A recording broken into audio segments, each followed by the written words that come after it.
Environmental fanatics like you are destroying America. Those words became the final words of Jack Petrol's career. Because Jasmine Crockett came armed with 15 years of environmental disaster cover-up documents. Viewers witnessed history. America's most powerful oil tycoon was completely destroyed by a 33-year-old Congresswoman. Make sure to hit that like button and subscribe so you don't miss this story.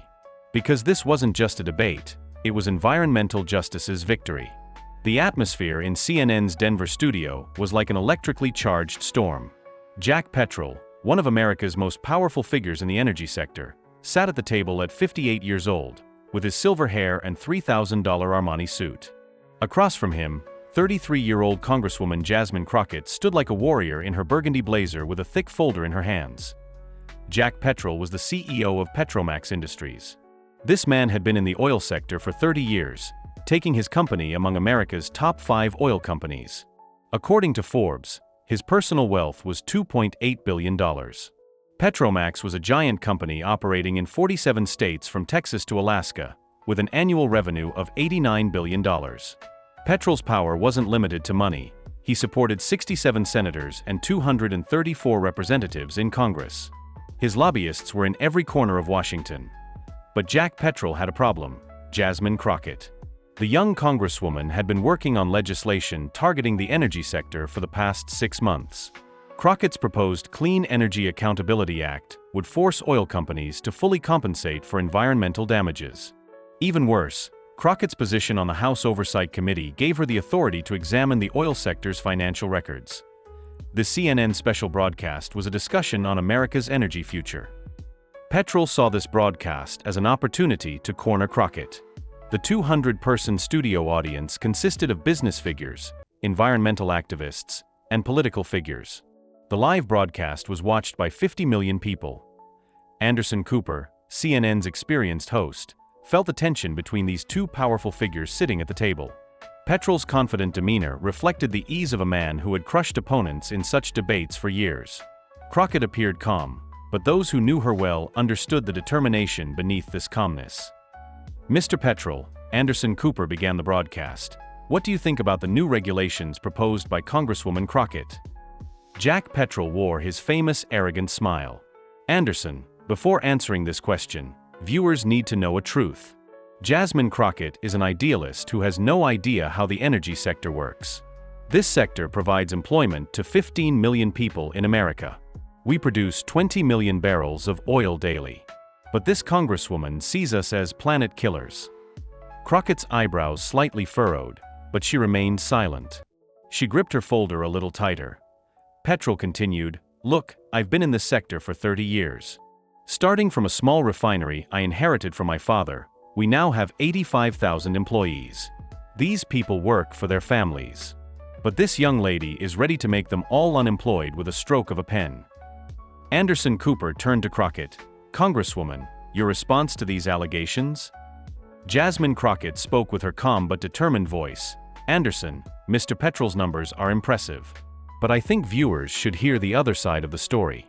Because behind this success story, there's a very different reality." Petrol interrupted sarcastically, "What reality?" "The conspiracy theories made up by environmental fanatics." These words created a slight smile on Crockett's face. Those who knew her well understood what this smile meant. Crockett opened her folder. "Mr. Petrol, you said, environmental fanatics. That's an interesting phrase. Because according to your company's EPA records, there have been 47 different environmental violations in the past 15 years. These aren't things I made up, they're federal records." Petrol's smile faded. "These records are minor glitches experienced during normal industry operations. They've all been resolved, necessary fines paid." Crockett pulled out a document from her folder. "Minor glitches?" In 2019, the refinery explosion in Louisiana sent 12 people to the hospital. Your company reported this accident as a minor operational incident. But according to this FBI document, safety experts had been warning for 18 months before the accident that the system was dangerous.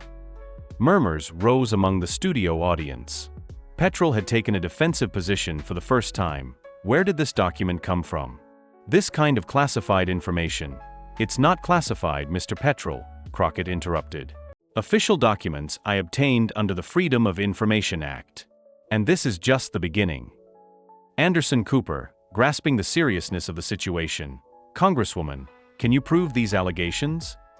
Crockett pulled out a second document, of course. This is from EPA's 2021 report. Petromax Industries released carbon monoxide 340 times above legal limits at 3 different facilities in Texas. The result? Child asthma cases increased by 67% in the surrounding 3 towns. Petrol, slamming the table, these numbers are manipulative. You environmental fanatics exaggerate everything. You're destroying America. This was the moment Crockett had been waiting for. He had given her exactly the opening she needed. Crockett pulled out the third document, and this document had a confidential stamp on it. Mr. Petrol, you said environmental fanatics are destroying America. Should we discuss what your company has done to America? The atmosphere in the studio changed when Crockett pulled out the document stamped confidential. The confidence on Jack Petrol's face gave way to worry. 50 million viewers weren't yet aware they were about to witness a historic collapse. Mr. Petrol, Crockett's voice carried the determination of a prosecutor in a courtroom. You say we're destroying America. But according to this document, your company mixed 2.3 million barrels of crude oil with groundwater in Oklahoma in 2018 and hid it for 14 months. Petrol straightened in his chair. How did you get this document? This information is classified and it's not classified anymore. Crockett held the document toward the camera. Official records I obtained within the powers of the House Oversight Committee. And this is just the tip of the iceberg. Anderson Cooper, grasping the seriousness of the situation. Congresswoman, if these allegations are true, this is a very serious accusation. Crockett pulled out the fourth document from her folder.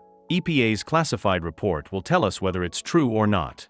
This report states that the leak in Oklahoma affected 47 different water wells and poisoned the drinking water of at least 12,000 people.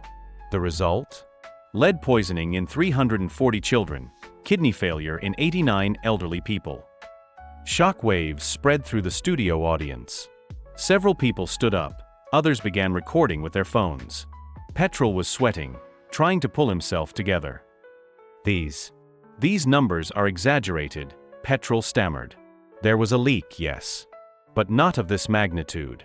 Necessary cleanup work was done, affected families were compensated. Crockett, with a cold smile, compensated? Interesting. Because according to these court records, your company denied these lawsuits for a long time. In fact, they fought against the families of people who died. She pulled out the fifth document. This is Maria Gonzalez's death certificate. 67 years old, lived in that town for 40 years. She died of kidney failure 8 months after your oil spill. Her family filed a lawsuit. What did your company do? They claimed the woman's death had nothing to do with oil, that she died of old age. Petrol was now completely on the defensive. Legal processes are complex. Our legal department, your legal department, Crockett interrupted, was used to harass victim families, intimidate their lawyers, and hide evidence in 23 out of 27 different lawsuits. This is also here. She pulled out the sixth document. Anderson Cooper, with amazement, Mr. Petrol, do you have a response to these allegations? Petrol, with a trembling voice, this is a political attack. Congresswoman Crockett is targeting an innocent company to score points before the election. Crockett, with her calm but determined voice, politically motivated? The Inspector General who authored this report was appointed by President Trump, the same president you served. Are you suggesting your own administration's appointees were conspiring against you? The question hung in the air as Petrol struggled to formulate a response.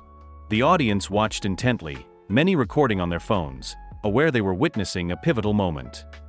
Let me continue, Crockett said, not waiting for Petrol's answer.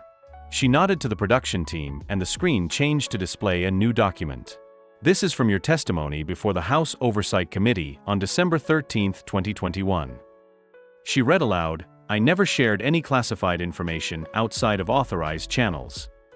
That was your statement under oath. She looked directly at Petrol, yet the IG report specifically details 3 incidents where you did exactly that. Would you like to explain the discrepancy? Petrol's face flushed deeper. This is absurd. You're cherry-picking statements and deliberately misrepresenting. I'm quoting you directly, Crockett interrupted, her voice remaining calm but firm. Your words, Mr. Petrol. Under oath. The contrast between them couldn't have been starker.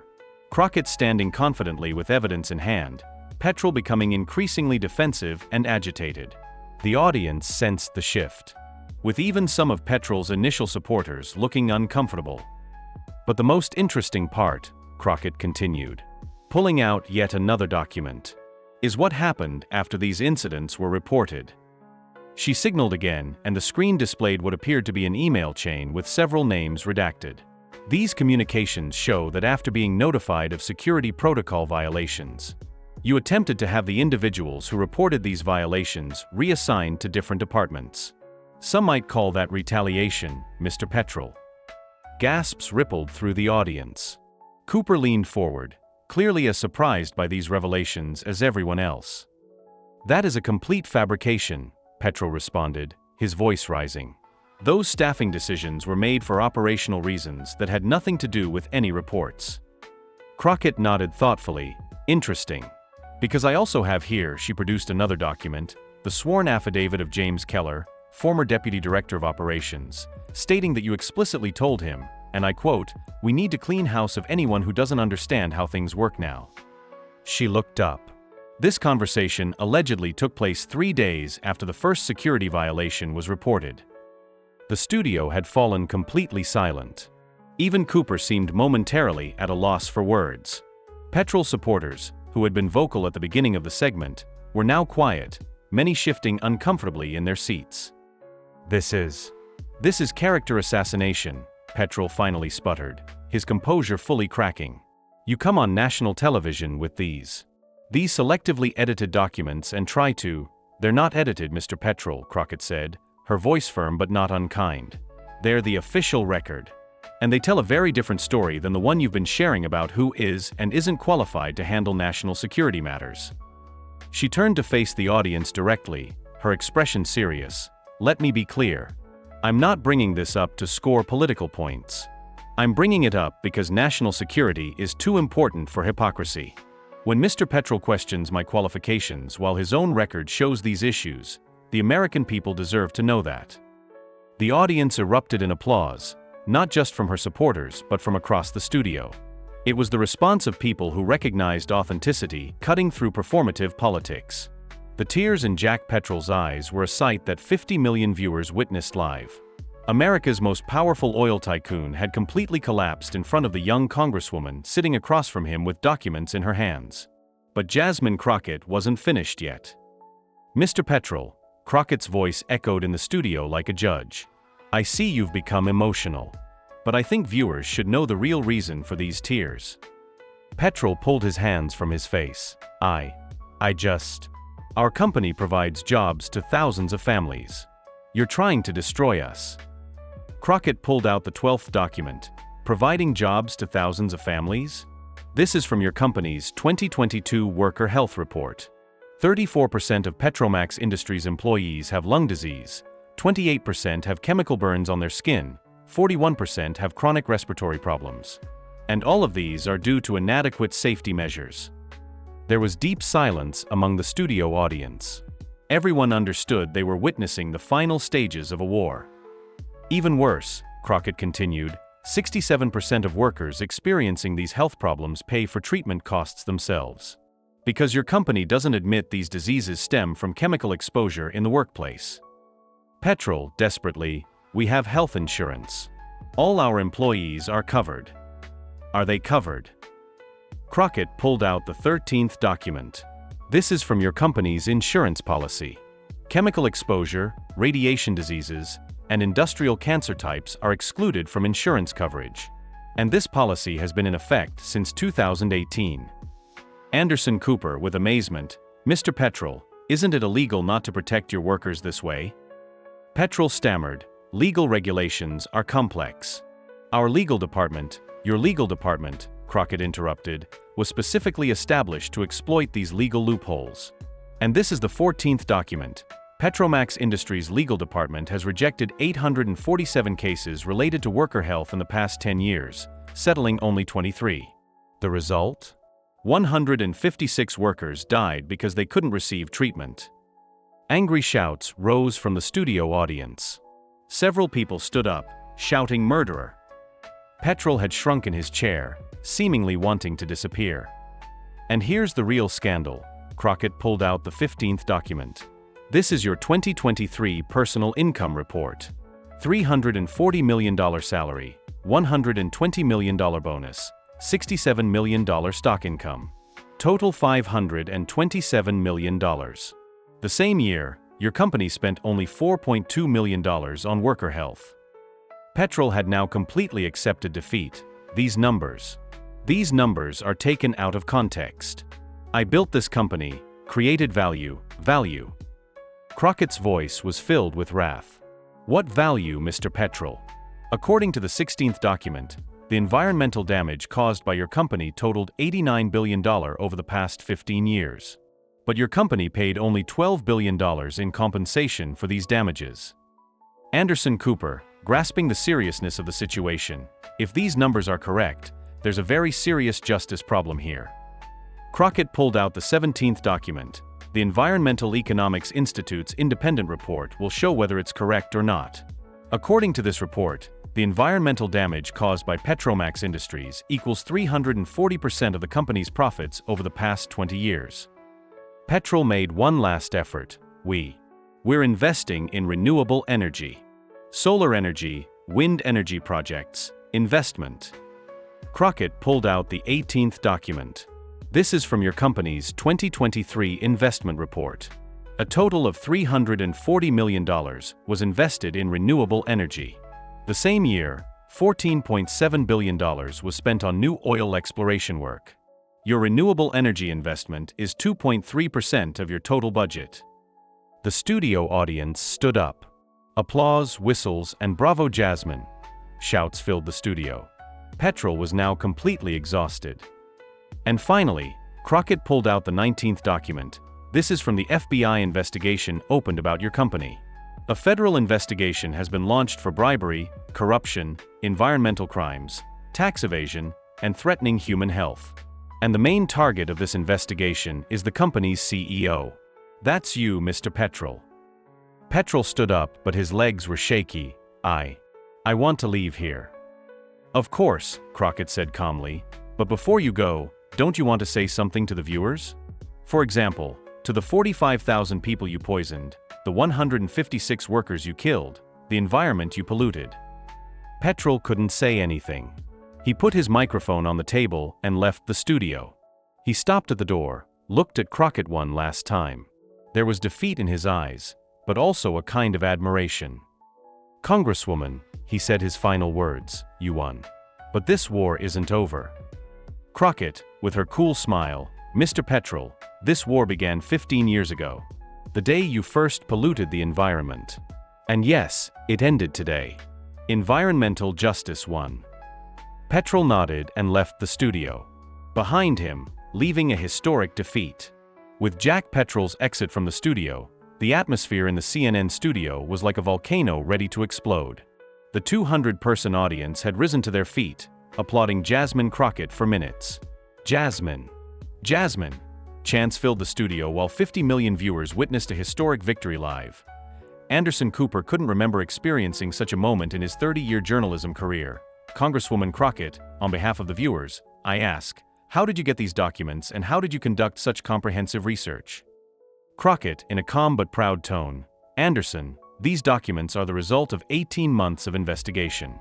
House Oversight Committee powers, EPA classified reports, FBI investigation files, court records, and whistleblower witnesses. The American people deserve to have these secrets revealed." Environmental activist Sarah Morrison stood up among the studio audience. "Congresswoman, you targeted not just Jack Petrol but the entire oil sector. Aren't you afraid of the consequences?" Crockett, with her determined voice, "Sarah, what I should fear is the continuation of environmental injustice. I fear living in a world where 45,000 people are poisoned, 156 workers die, millions of barrels of oil mix with seas. I don't fear pressure from the oil sector." These words again drowned the studio in applause. But Crockett wasn't finished yet. She pulled out her final documents, and this is the last document. Petromax Industries' stock value has fallen 34% since this broadcast began. The company's market value eroded by $2.8 billion. This is investors' reaction after learning the truth. During the live broadcast, social media was ready to explode. The hashtag Jasmine Crockett hero became a worldwide trending topic within minutes. Millions of tweets were posted on Twitter. Jasmine Crockett just killed an oil company live on air. This is how you do it. Hashtag environmental justice. A 30-year oil tycoon cried in front of a 33-year-old congresswoman. This is justice. Hashtag Jasmine Crockett. This woman isn't just a politician, she's an environmental justice warrior. Respect. Hashtag Crockett versus Petrol. In the studio, Anderson Cooper asked the final question. Congresswoman, what will happen after Jack Petrol's exit? What will these documents lead to? Crockett looked like a victorious general. Anderson, these documents are just the beginning. Tomorrow morning, we'll launch an official investigation into Petromax Industries at the House Oversight Committee. We'll file criminal charges with the Justice Department. We'll request the EPA to immediately inspect all the company's facilities. The studio audience increased their enthusiasm with each word. Crockett continued, but most importantly, this broadcast showed that big corporations can no longer hide the truth. The American people deserve to have these secrets revealed. And I will fight to the end to protect these rights. When the broadcast ended, it had become one of the most watched programs in CNN history. Petromax Industries' stock value fell another 67% the next day. Jack Petrol resigned from his CEO position a week later. The FBI investigation resulted in Petrol's arrest 6 months later. The company faced an $89 billion compensation lawsuit. And Jasmine Crockett became the new champion of environmental justice, becoming America's most powerful voice. This story wasn't just one woman's victory, but proof of the power of truth. Sometimes, the right documents and a determined heart can bring down even the most powerful empires. Jack Petrol's words were true, this war isn't over. But that war was now being led by Jasmine Crockett. And environmental justice would always win. Did this incredible story inspire you? Hit that like button and don't forget to subscribe. Because don't miss real justice stories. In the next video, we'll see which powerful figure will face Jasmine Crockett next. Let us know in the comments which confrontation you most want to see.